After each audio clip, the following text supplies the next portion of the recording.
বাংলা ভাষায় এমন কিছু প্রবাদ আছে যেগুলো কখনো কখনো রাজনৈতিক বিশ্লেষকের কয়েক হাজার শব্দের একটা নিবন্ধের চেয়েও বেশি কথা বলে দেয়। আজ তারেক রহমানের সম্ভাব্য দিল্লি সফরের খবরটা পড়তে পড়তে আমার বারবার একটা পুরনো বাংলা প্রবাদ মনে পড়ছিল। কি প্রবাদটা? সেই তো মল খসালি, তবে কেন লোক হাসালি। কি আশ্চর্য বলুন তো! শত শত বছরের লোকজ অভিজ্ঞতা থেকে উঠে আসা একটা প্রবাদ যেন 2026 সালের ভারত বাংলাদেশ কূটনীতির জন্যেই তৈরি হয়েছিল।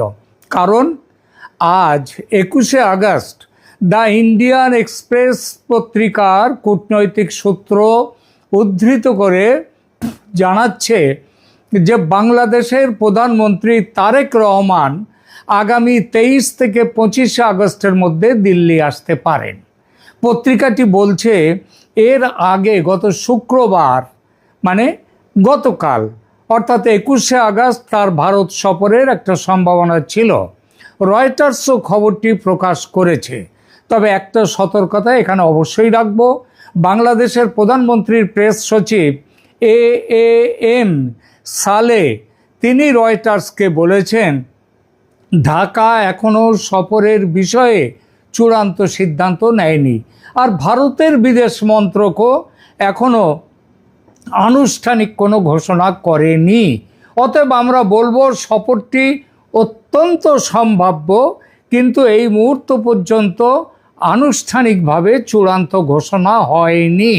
আর এখান থেকেই শুরু হচ্ছে আমাদের আজকের গল্প, আজকের এই প্রতিবেদন। আগে প্রবাদের গল্পটা বলি, প্রবাদটার মানেটা কি সেটা বলি। সেই তো মল খসালি, তবে কেন লোক হাসালি। এই প্রবাদের নির্দিষ্ট প্রথম রচয়িতা বা জন্মসাল নির্ভরযোগ্য পাওয়া যায় না, সেটা পাওয়ার কথাই নয়। কারণ প্রবাদ এইভাবেই তৈরি হয়, লোকমুখে মুখে সেগুলো চলতে থাকে। তাই আমি এর ঐতিহাসিক উৎস কিছু বলবো না, তবে প্রবাদটির পুরনো একটি রূপ পাওয়া যায়। সেটা কি? সেখানে সেই তো মল খসালি না লিখে সেখানেও লেখা আছে সেই তো নথ খসালি, তবে কেন লোক হাসালি। মল পায়ে পড়ে, নথ নাকে। বাংলা প্রবাদ অভিধানে নথ এবং মল এই দুটো রূপই কিন্তু এই প্রবাদে পাওয়া যায়। কেন, এর উৎসটা কিভাবে? দেখুন, একটা যুগে, সে যুগে এবং হয়তো এই যুগেও পতিতাবৃত্তি এবং বেশ্যারা মানুষের মনোরঞ্জনের অন্যতম ব্যবহৃত পণ্য ছিলেন। অনেক বাইজি তাদের অবাঞ্ছিত কন্যা সন্তানকে গায়িকা এবং নর্তকী করার চেষ্টা চালাতেন ভেতরে ভেতরে, কিন্তু ঘুণাক্ষরেও তা প্রকাশ করতেন না সর্বসমক্ষে। ভাব দেখাতেন তারা যেন মেয়ে এই পোশাকে, এই পেশায় আসবে না, বিয়ে তা করে গৃহস্থ জীবনে যাবে। তখন কুমারিত্বের লক্ষণ ছিল কি?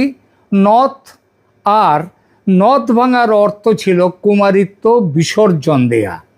তো মেয়ে বড় হলো, বাইজির মেয়ে, অভাবের চাপে বাধ্য হয়ে মা সেই মেয়ের কুমারিত্ব বহু মূল্যে বিক্রি করার জন্য চড়া দর হাঁকত মেয়ের বয়স হলে, এবং সেই দামে বিক্রিত হতে দেখলো অন্য রসিক সমালোচকরা, যাদের সেই দাম দেওয়ার ক্ষমতা ছিল না, তারা তখন ঈর্ষান্বিত হয়ে এইসব মন্তব্য করতেন। এ প্রায় অভ্যাসের পর্যায়ে চলে যেত সে যুগে। অভাবে সামিল হয়ে বাইজির মা তার সেই কন্যার কুমারিত্ব ভাঙার জন্য চড়া দাম হেঁকে বসতেন, যা সাধারণ রসিকজনের সাধ্যের বাইরে ছিল। অর্থাৎ যে বাইজি মা পরিস্থিতির চাপে নিজের অবস্থান পরিবর্তন করলে আজও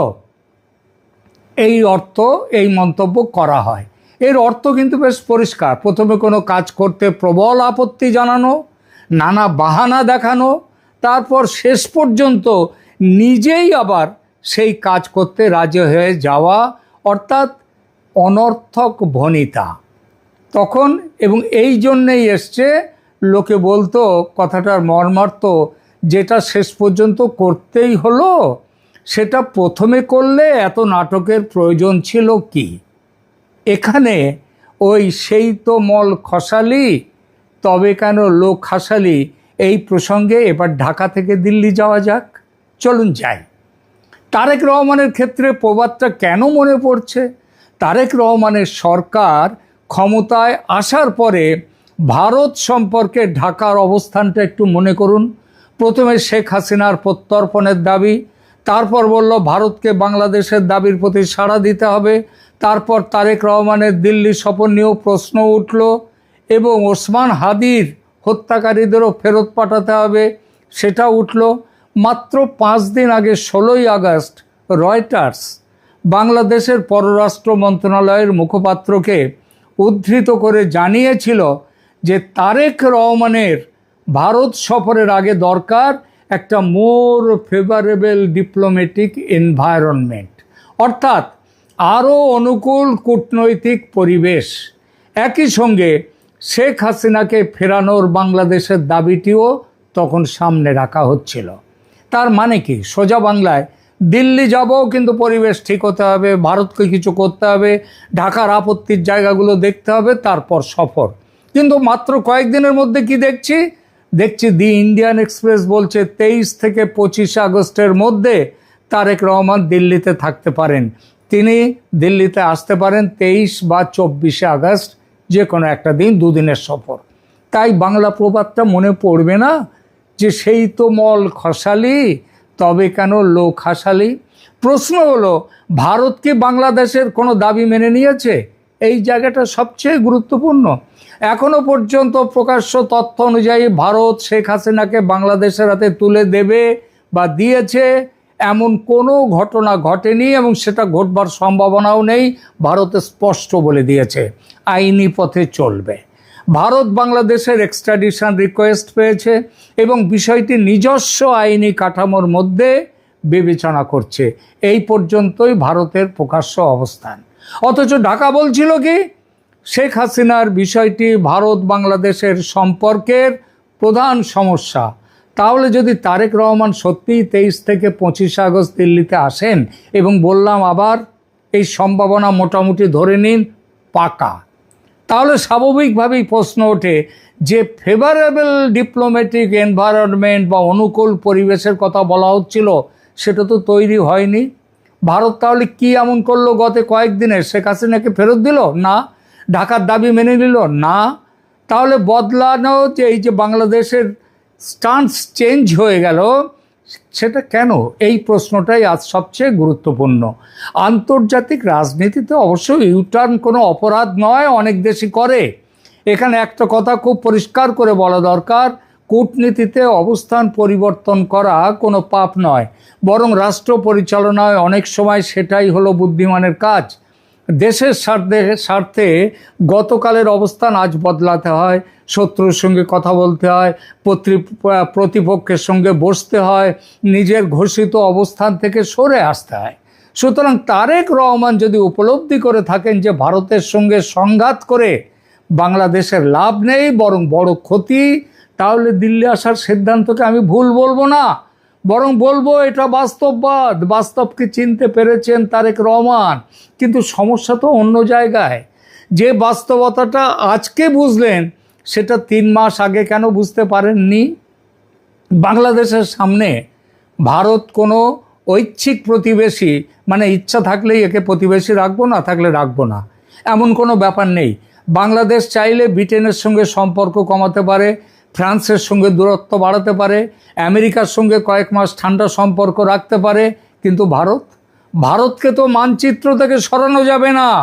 বাংলাদেশের প্রায় 3 দিক ঘিরে ভারত। নিরাপত্তা থেকে সীমান্ত, নদীর জল থেকে বিদ্যুৎ, বাণিজ্য থেকে যোগাযোগ, চিকিৎসা থেকে ট্রানজিট, প্রত্যেকটা ক্ষেত্রে 2 দেশের সম্পর্কের বাস্তব গুরুত্ব রয়েছে। তার উপর বর্তমানে 2 দেশের মধ্যে সম্পর্ক স্বাভাবিক করার জন্য কূটনৈতিক আলোচনা চলছে। রয়টার্সও আজ এই একই কথা জানিয়েছে। অতএব বাংলাদেশের যে সরকারি ক্ষমতায় থাকুক, আওয়ামী লীগ, বিএনপি বা অন্য যে কেউ, একটি সত্য কিন্তু বদলাবে না। সত্যিটা কি? দিল্লির সঙ্গে কথা বলতেই হবে। প্রশ্ন হলো কখন কথা বলবো? সম্পর্ক নষ্ট করার আগে নাকি সম্পর্ক নষ্ট করার পরে? আর এখানেই এই প্রবাদের দ্বিতীয় স্তর, সেই তো মল খসালি, এই অংশটার অর্থ তাহলে শেষ পর্যন্ত কাজটা করেছে। কিন্তু আমার কাছে আরও গুরুত্বপূর্ণ দ্বিতীয় অংশ, তবে কেন লোক হাসালি। এই লোক হাসানোটাই রাজনীতিতে ক্রেডিবিলিটি কস্ট।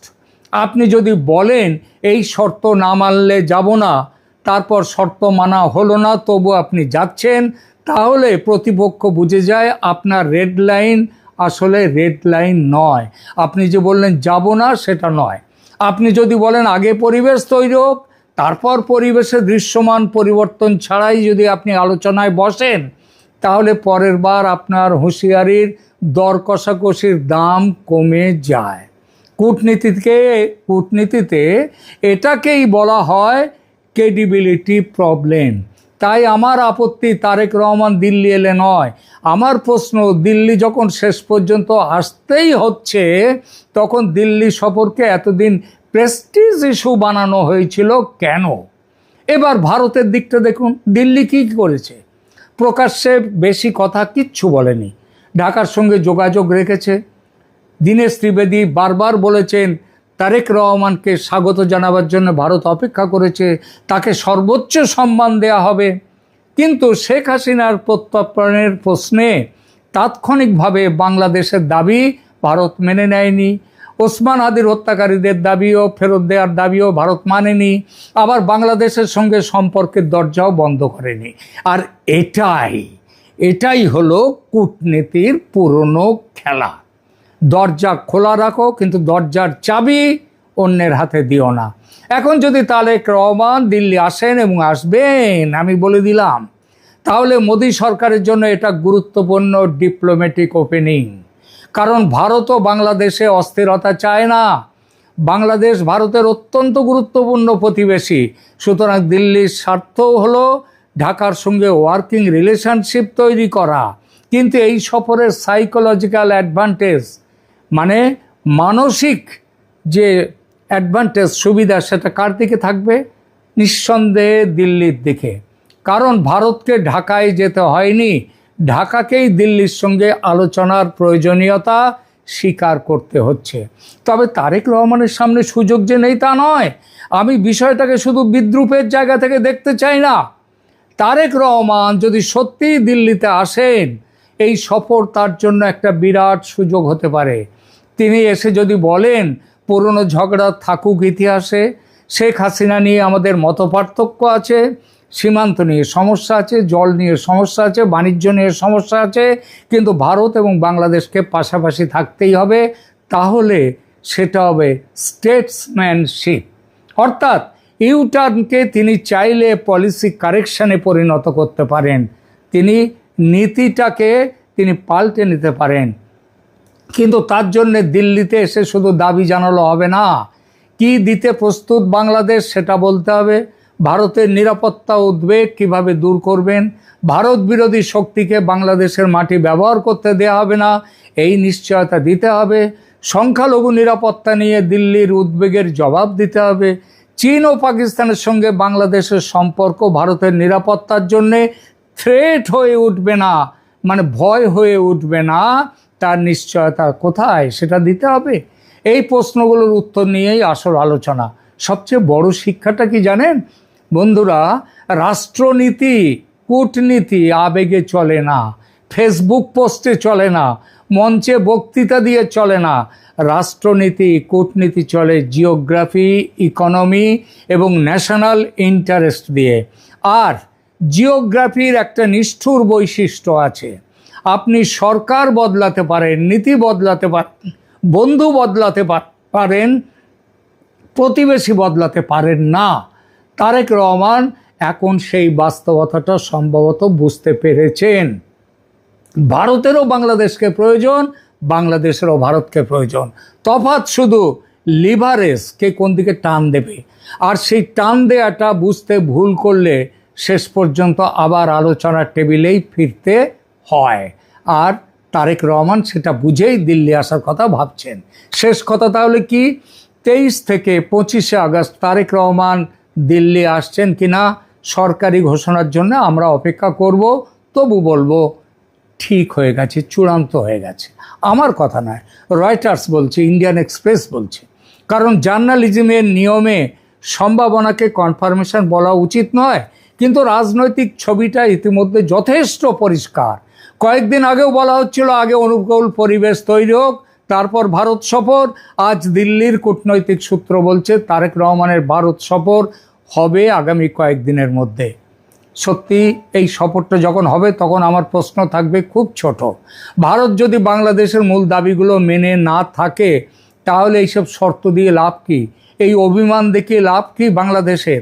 এই যে হুঁশিয়ারি দিচ্ছিল বাংলাদেশ, তারই বা লাভ কি? আর এতদিন যে দিল্লি থেকে বিমুখ হয়েছিল, সেটাই বা কেন? আর ঠিক এই জায়গাতেই কয়েকশো বছরের বাঙালির লোকজ প্রবাদটি যেন দিল্লি ঢাকার আধুনিক কূটনীতির কানে কানে বলে উঠছে, সেই তো মল খসালি, তবে কেন লোক হাসালি। কূটনীতির ভাষায় একে বলা যেতে পারে বাস্তবতার কাছে প্রত্যাবর্তন। আর বাংলা সাধারণ মানুষের ভাষায় তার জন্যে এত বড় বিশ্লেষণের দরকার নেই, একটা প্রবাদই যথেষ্ট। আর সেই প্রবাদটা হলো, সেই তো মল বা নথ খসালি, তবে কেন লোক হাসালি। কেমন লাগলো আজকের প্রতিবেদন? ভালো লাগলে অবশ্যই লাইক দিন, কমেন্ট করুন, শেয়ার করুন, এবং চ্যানেল সাবস্ক্রাইব করে না থাকলে চ্যানেল সাবস্ক্রাইব করে পাশে থাকুন ক্যালকাটা ডায়ালগসের। আপাতত এখানেই রাখছি, ভালো থাকবেন, ধন্যবাদ।